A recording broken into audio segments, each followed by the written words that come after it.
ओम शांति।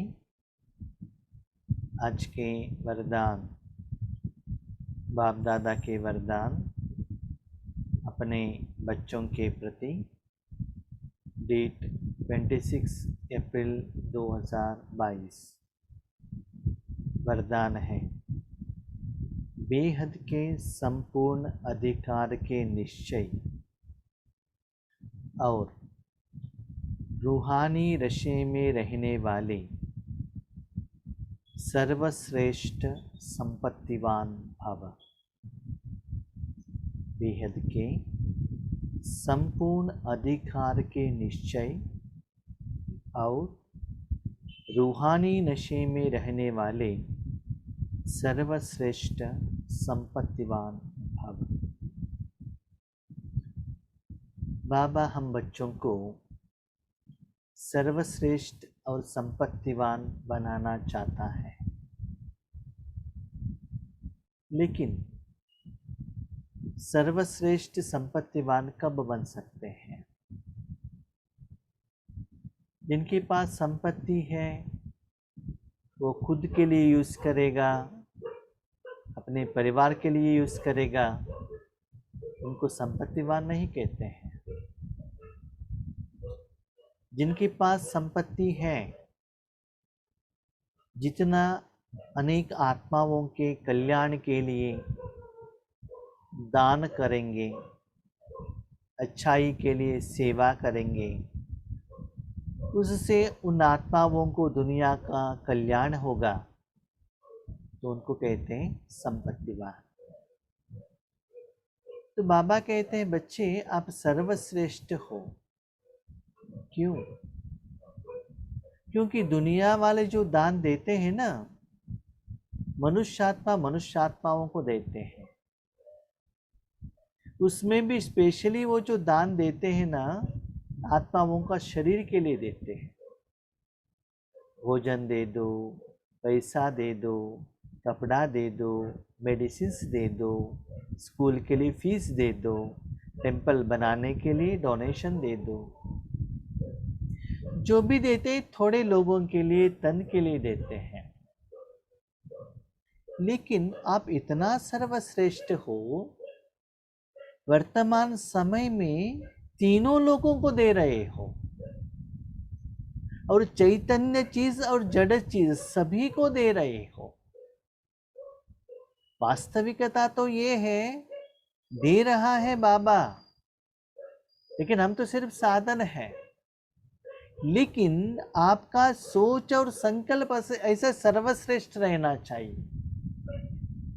जब आप राजयोग पर बैठते हो, ऐसा नहीं कि मेरे रिश्तेदार वो हॉस्पिटल में है, उनको सकाश दिया, अपने बिजनेस के लिए प्रॉफिट के लिए सकाश दिया, या कोरोना के लिए सकाश दिया, अपने विकर्म विनाश करने के लिए सकाश दिया, ऐसा नहीं है। सारे दुनिया के सभी मनुष्यात्माओं को, सारे चीजों को देने का काम आपका है। और बाबा ने आपको वो अधिकार भी दिया है, संपूर्ण अधिकार दिया। बाबा कहते बेहद के संपूर्ण अधिकार मैंने दे दिया है आपको। माना ऐसे सेवा करने के लिए मैं आपको साधन के रूप में यूज करता हूं। तो बच्चे पूछते हैं बाबा क्या है? बच्चे सिर्फ अधिकार देकर अब साधन नहीं देंगे तो क्या करें?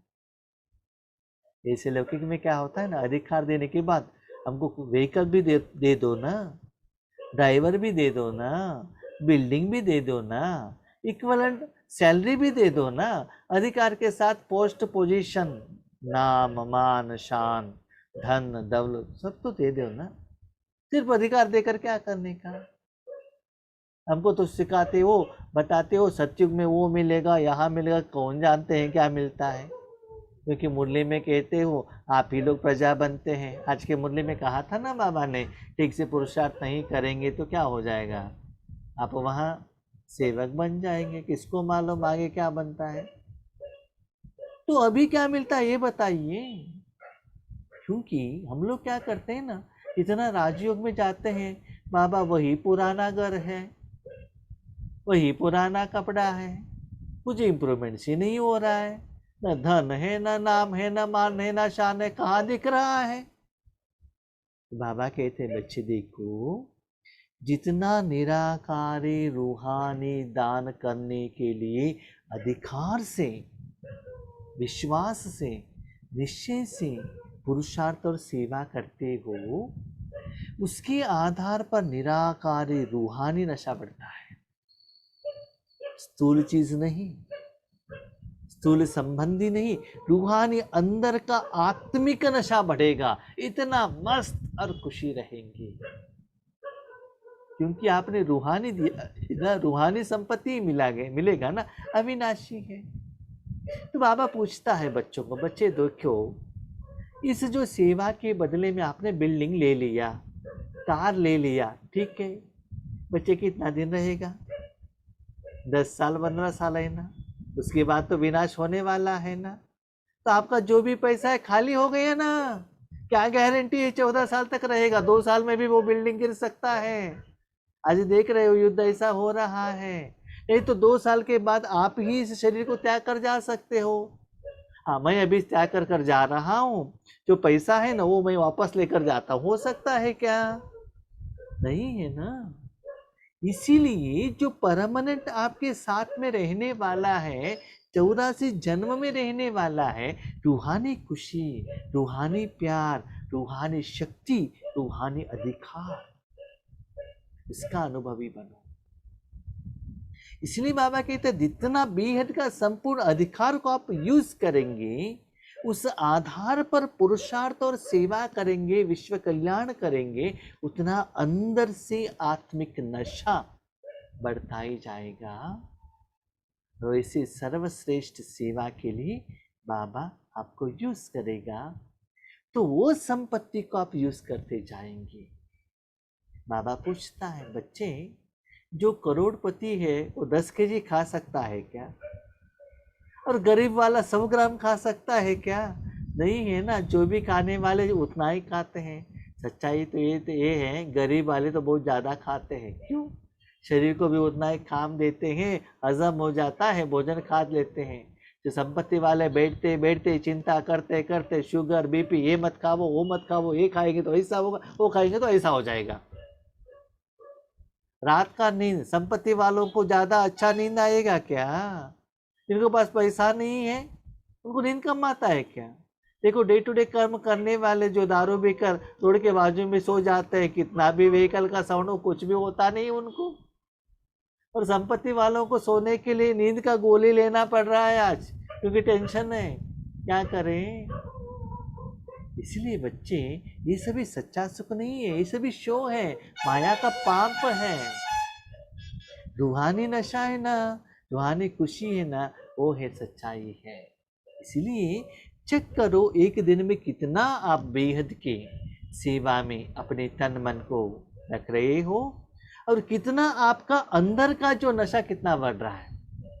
लौकिक में ज्यादातर क्या होता है ना, अभी देख लीजिए, आपने बिल्डिंग बनाया, लोगों को पता चलेगा, लोग देखेंगे ना। आपने कार लिया, लोगों को पता चलेगा। आपने गहने पहन लिया, लोगों को पता चलेगा। लेकिन सेविंग्स बैंक में जो बैंक बैलेंस है, किसी को पता चलेगा? पता चलेगा क्या? किसी को भी पता नहीं चलेगा। आप जाने और बैंक वाला जाने, बैंक वाला भी टेंशन नहीं लेता है वो।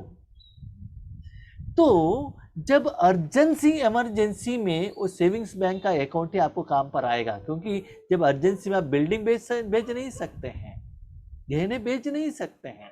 ऐसे ही जो निराकार रूहानी नशे को ईश्वरीय बैंक में डिपॉजिट करते चलो, जब जरूरत के अनुसार वही बाबा क्या करेगा, उससे अकाउंट से लेकर आपका समस्या का समाधान दे देगा। इसीलिए अंदर का रूहानी नशे को चेक करते चलो ना। कोई दुनिया को हम देखते हैं, उनके पास अपार्टमेंट है, बिल्डिंग है, गहने हैं, कार है, लोन में है, क्या फायदा? नो यूज है ना। ईएमआई तो पेमेंट करना पड़ेगा ना। उसके बदले जितना भी है उतना आराम से रहो ना। इसीलिए बाबा कहते रूहानी नशे बढ़ाते चलो, रूहानी दान करते चलो। इसके लिए बेहद की सेवा करना, विश्व सेवा करना, तीनों लोगों को भगवान की शक्ति देने के लिए निमित्त बनना बहुत जरूरी है। वर्तमान समय आप बच्चे ऐसे संपूर्ण अधिकारी बनते हो जो स्वयं ऑलमाइटी अथॉरिटी के ऊपर आपका अधिकार है।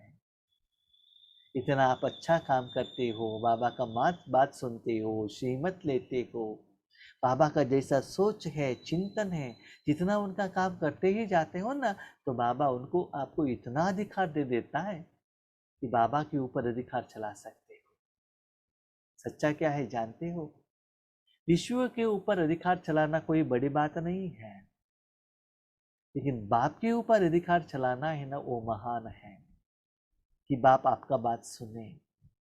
लेकिन बाप आपका बात कब सुनेगा?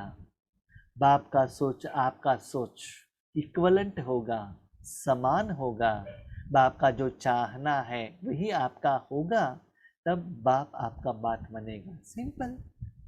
आप बाप का बात मानो, बाप आपका बात मानेगा। जैसे आज ने कहा बाबा ने, ईश्वरीय सेवा में विश्व कल्याण के लिए निमित्त बनो, आपका कल्याण मैं करूंगा। सच्चा क्या है जानते हो? विश्व कल्याण भी वही करेगा, आपका कल्याण भी वही करेगा, आप कुछ नहीं करते हो। लेकिन उसको निमित्त बनने से आपको इतना खुशी मिलता है। सच्चा ये तो मैंने तो अनुभव किया है, आप लोगों ने क्या किया मुझे मालूम नहीं है। इंद्रियों के सुख, नाम मान शान से भी, सतयुग से सुख से भी, वर्तमान संगम युग का रूहानी जो सुख है ना, दान का जो सुख है ना, इतना मस्ती है, इतना खुशी है, वो अनुभव करते चलो, स्थूल चीजों के प्रति आपका अटेंशन ही नहीं जाएगा। आप अलग डिफरेंट जिंदगी माना लोक में आप चले जाते हो, माना आपका मन नहीं ना इस स्थूल लोक के साथ कनेक्शन ही नहीं रहता है, परम धाम के साथ, परमात्मा के साथ, जो परम माना बहुत दूर में रहने वाला डिफरेंट लाइफ। जैसे कि आज लौकिक में देखो ना, बच्चों के हाथ में मोबाइल दे दो, इस दुनिया को भूल जाएंगे, वो अपना पबजी में या क्या है छोटा भीम, उसमें वो क्या हो जाएंगे, बिजी हो जाएंगे ना। वैसे ही आप भी इतना मस्ती में रह जाएंगे। ऐसा नहीं कि सारा दिन वैसे ही करते रहना चाहिए, आपका जिम्मेदारी भी है, लेकिन वो सुख अनुभव करो, वो सर्वश्रेष्ठ सुख है। तो बाबा कहता है मैंने आपको इतना अधिकार दिया है कि आप मेरे ऊपर अधिकार कर सकते हो, लेकिन किस आधार पर? एक दिन में जितना समय आप अपने समय, संकल्प, सोच, चिंतन, कर्मेंद्रिय मेरे हवाले करते हो, 100% आप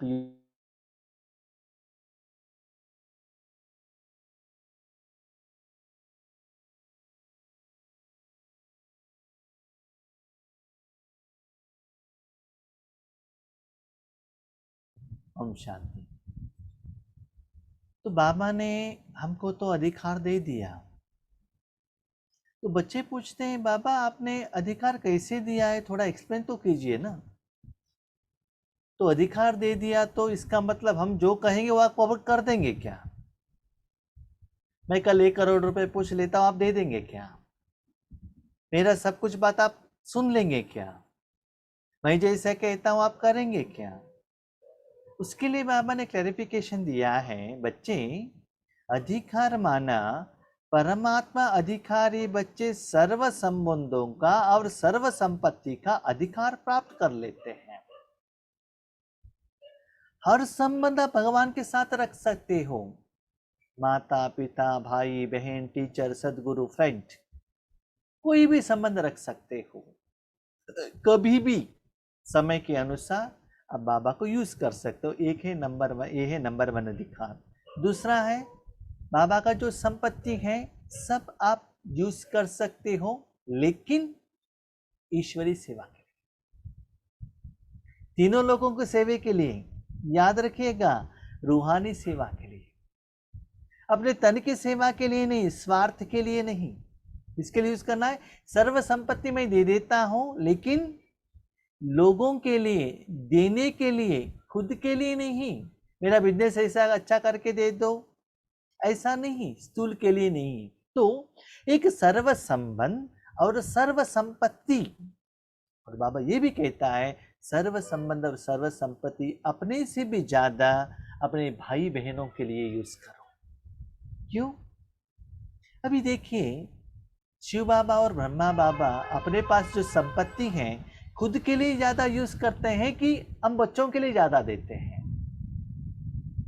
आप अभी जब माँ बाप होते हैं, अभी अपने घर में जो भोजन बनाया है पहले खुद खाते हैं या बच्चों को खिलाते हैं? क्या अच्छा लगता है आपको?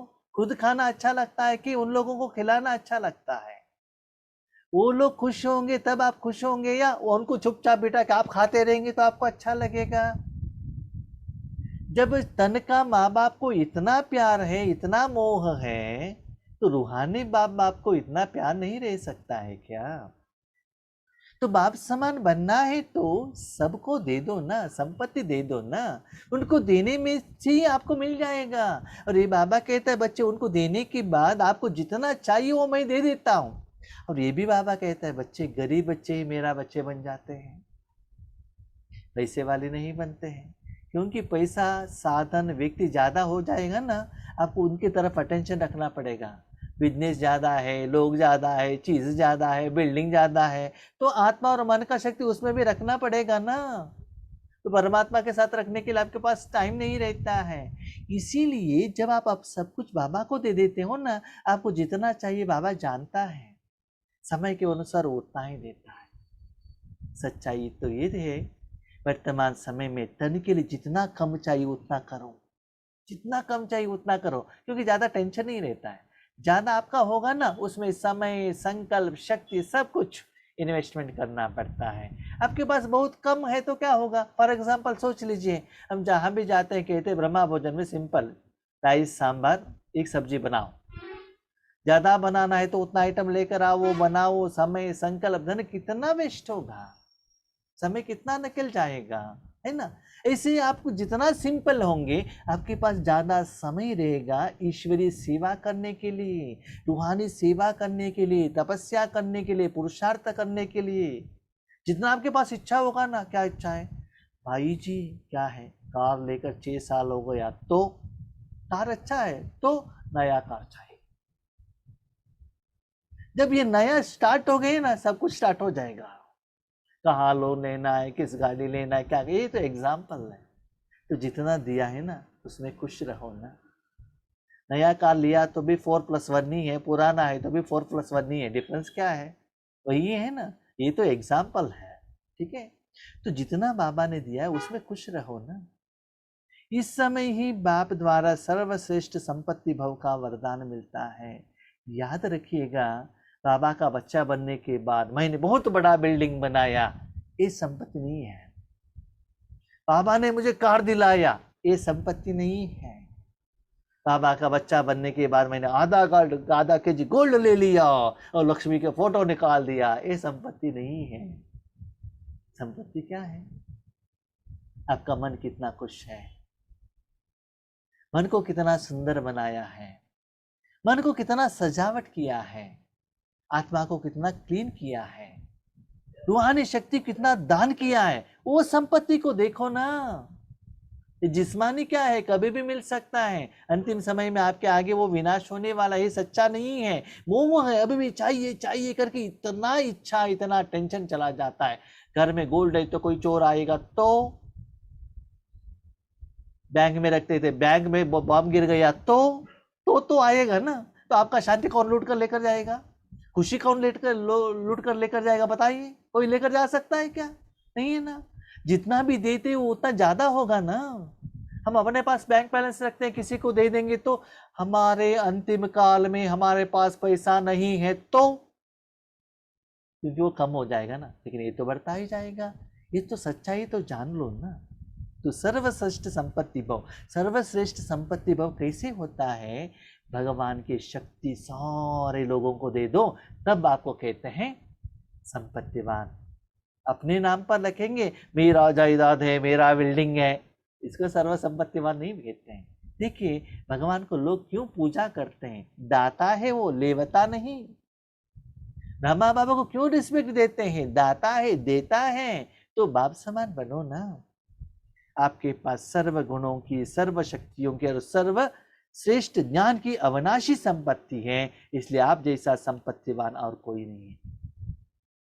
बाबा ये बात आपने कही है ना, वो 100% झूठ है। झूठ है क्यों? हमारे पास संपत्ति नहीं है, ज्ञान नहीं है और गुण भी नहीं है। हमारे पास आप हो, हमारे पास आप हो, आपके पास वो है, इसीलिए हम संपत्तिवान है। वो हमारे पास नहीं है, वो हमारा जायदाद नहीं है। सच्चाई तो ये है। इतना सुंदर निरहंकारीपन का बाबा का बात है। बच्चे गुण मेरे में है, शक्ति मेरे में है, ज्ञान मेरे में है और मैं आपके द्वारा दे रहा हूं। और बाबा कहता है बच्चे वो सारा चीज आपका है। क्या इतना निरहंकारी आत्मा इस दुनिया में कोई मिल सकता है? अपना सारा जायदाद बच्चों द्वारा दुनिया को दे और कहे जो भी दिया है बच्चों का ही संपत्ति है। नोबडी, कोई भी नहीं। हर एक चाहते हैं, बाप चाहता है बच्चे मुझे दे दे, बच्चे चाहते हैं बाप मुझे दे दे, पत्नी सोचती है पति मुझे दे दे, बच्चे सोचते हैं माँ बाप मुझे दे दे। हर एक सोचता है मुझे मिले मुझे मिले। इनके पास कितना भी पैसा हो, लेकिन मेरे बाप बाप का जायदाद है ना, उस मेरे बहन को दे दिया, मुझे बाबा ने नहीं दिया। तो जो सब लेने का ही सोच रहे हैं कि देने के लिए नहीं सोच रहे हैं। तो इसलिए बाबा कहते हैं देने में ही लेना है। तो इसीलिए सब कुछ बाबा आपका है, आप मेरे हो। तो अधिकार आप चला रहे हो, आप महान हो, आपके कारण मैं महान हूँ। इस सच्ची बात हमको एक्सेप्ट करना पड़ेगा। कभी भी अभिमान में मत आइएगा। स्लोगन सदा अलर्ट रहो तो अलबेलापन समाप्त हो जाएगा। हम अलबेलापन में आते हैं, हो जाएगा, नो प्रॉब्लम, अभी भी बहुत समय है ना, माना। हाँ, जूम में कभी भी आएगा तो चलेगा, नहीं आएगा तो भी चलेगा, चलता है। मुरली सुनेगा तो भी चलेगा, श्रीमत फॉलो किया तो भी चलेगा। तो बाबा भी क्या कहता है जानते हैं? मैंने इन बच्चों को दिया तो भी चलेगा, नहीं दिया तो भी चलेगा। जैसे आप कहते हो ना, वैसे बाबा भी कहते नहीं नहीं बाबा मुझे करना ही है। बाबा भी करता है, इस बच्चों को मुझे पहले प्रेफरेंस देना है। जितना आप सीरियस हो उतना बाप सीरियस है। मुझे ये समझ में नहीं आ रहा है, दिन ब दिन हम बुद्धिमान बन रहे हैं कि बुद्धू बन रहे हैं? मुझे समझ में नहीं आता है क्यों। अपने छोटे बच्चों को कहते हैं टाइमली स्कूल पर जाओ, होमवर्क करो, और हम स्कूल में टाइमली नहीं आते, खुद होमवर्क नहीं करते हैं। जब आप अपने स्कूल में सीरियस नहीं हो तो आपका बात बच्चे क्यों सुनेंगे? तो हर प्रोग्राम में बाबा का टाइम टेबल में हम कितना सीरियस है? क्या सिर्फ दूसरों को कहने के लिए सीरियस है क्या? तो बाबा का जायदाद का सीरियसनेस हमको नहीं है क्या? चलता है तो चलता है, तो बाबा भी करेगा, चलता है। बाद में मेरे ऊपर दोषी मत बनाओ, डिसिप्लिन बनो। नंबर 1 लेना माने सिर्फ मार्क्स नहीं लेना, ऑनेस्टी का सर्टिफिकेट भी तो लेना है ना, ओबीडियंस का भी सर्टिफिकेट लेना है ना। ज्ञान योग धारणा सेवा मनसा वाचा कर्मणा तन मन धन, हर सब्जेक्ट में नंबर 1 आना चाहिए। पंक्चुअलिटी, परफेक्टनेस, डिसिप्लिन, टाइमलीनेस, निरंकार हर बात में है। ऐसे आसानी से लक्ष्मी नारायण या बाप समान नहीं बन सकता। बी सीरियस, इतना नेग्लिजेंस मत चाहिए। और आप बाद में पूछते हैं हमको कुछ अनुभव ही नहीं होता, क्यों होता है, क्यों होना चाहिए? जितना आप सीरियस रहते हो उतना बाबा भी आपके साथ सीरियस रहेगा, याद रखिएगा। चाहिए तो आप करके तो देख लीजिए, 1 महीना, बी प्रॉम्प्ट एंड परफेक्टनेस। और मैंने ये भी देखा है, जितना आप डिसिप्लिन मेंटेन करते हो ना, उतना बाबा आपको भी सहयोग देता है, इतना सुंदर सहयोग देता है। हर हर स्टेप में मैं देख रहा हूँ, मेरा जिंदगी में मैं देख रहा हूँ। आज भी कल 3 दिन प्रोग्राम करके बेंगलुरु से आज मैं आ गए। सुबह आते ही माने का एक बड़ा प्रॉब्लम है। क्या है? पानी आने वाला पंप खराब हो गया है। क्या करें? कल बाबा ने कहा था माया से वार आ सकता है, प्रकृति से वार आ सकता है, संतोषी रहो। यस, फॉर्मूला अप्लाइड, याद है। इतना फास्ट बाबा ने सेवा करके दे दी। एक व्यक्ति अपना बिल्डिंग चेंज कर रहा है, फिर भी उन्होंने बाबा का मशीन रिपेयर करके दे दिया। शाम तक, नुमा शाम योग तक प्रॉब्लम सॉल्व। थैंक यू बाबा। इसलिए याद रखिएगा, आप जितना सीरियस है, बाबा भी आपके लिए सीरियस है। सभी लोग कह रहे हैं इतना फास्ट काम हो गया, हो ही नहीं सकता है, 2-3 दिन जरूर लेते हैं। आपको इतना फास्ट कैसे हो गया? मैं जानता हूं इसके पीछे किसका हाथ है, आई नो। तो इसीलिए हम आपको कहते हैं, हम क्या करते हैं, इस प्रॉब्लम सॉल्व करने के पीछे भागते हैं, लेकिन इसके पहले ईश्वरीय सेवा में प्रॉम्प्टनेस बनो, तब देखो बाबा का सहयोग आपको कितना मिलता है और वो कर्म कितना सहज हो जाता है। इसलिए डिसिप्लिन में रहना है, प्रॉम्प्टनेस में रहना है, सीरियस में रहना है, अलबेलापन नहीं आना चाहिए। स्पेशली इन ईश्वर के संबंध में नहीं चलेगा। लौकिक कोई भी आपको क्षमा कर सकते हैं, नहीं, बाबा नहीं। बाबा कितना प्यारा है ना, उतना स्ट्रांग भी है, लेकिन आपको दिखाई नहीं देता है। कभी कभी बाबा कहते हैं मेरे बाजू में कौन है? धर्मराज भी है। सच्चाई ये है, धर्मराज भी ये बाबा ही है। टीचर है ना, इतना प्यार से आपको सिखाता है, लेकिन मार्क्स देने के टाइम पर नो, जितना लिखा उतना ही मार्क्स, नो एक्स्ट्रा। एक को एक्स्ट्रा दे दिया तो दूसरा लेता है ना, दूसरा भी पूछ रहा है एक्स्ट्रा, उनको क्यों आपने दे दिया? ठीक है, ये बाबा कहता है 95% पास करो, 5% मैं ग्रेस दे देता हूँ। 95 करो, 5 मैं दे देता हूँ, ग्रेस मार्क्स दे देता हूँ। ठीक है, इसलिए आपसे निवेदन है, अपने जिंदगी में कितना सीरियस है, फ्लाइट में जाने के लिए कितना सीरियस है, ऑफिस जाने में जितना सीरियस है, हेल्थ खराब हो गया हॉस्पिटल जाने में कितना सीरियस है, उतना सीरियसनेस ईश्वरीय ज्ञान सुनने में, पुरुषार्थ करने में, तपस्या करने में नहीं है, तो अनुभव भी उतना नहीं आएगा। याद रखिएगा, क्योंकि आप सभी लोग छोटे बच्चे नहीं हैं, बार बार बताने का जरूरत नहीं है, बड़े हैं, अनुभवी है। करके तो देख लीजिए 1 महीने के लिए, बी सीरियस, तब देखिए कितना अच्छा आपको रिजल्ट्स मिल जाता है। याद रखिएगा, फर्स्ट प्रेफरेंस ईश्वरीय कार्य। तब देखो आपकी जिंदगी में जब भी समस्या आता है, फर्स्ट भगवान आगे खड़ा होता है। याद रखिएगा, बाकी सब कुछ सेकंड थर्ड। जो बाबा को आगे रखते हैं, बाबा भी उन बच्चों को आगे रखता है। हम क्या करते, सब होने के बाद समय मिला तो बाबा, तो बाबा भी क्या कहता है, सब बच्चों का काम होने के बाद मेरे पास टाइम मिला तो आपकी तरफ मैं देखूंगा। Selection is yours. ओम शांति।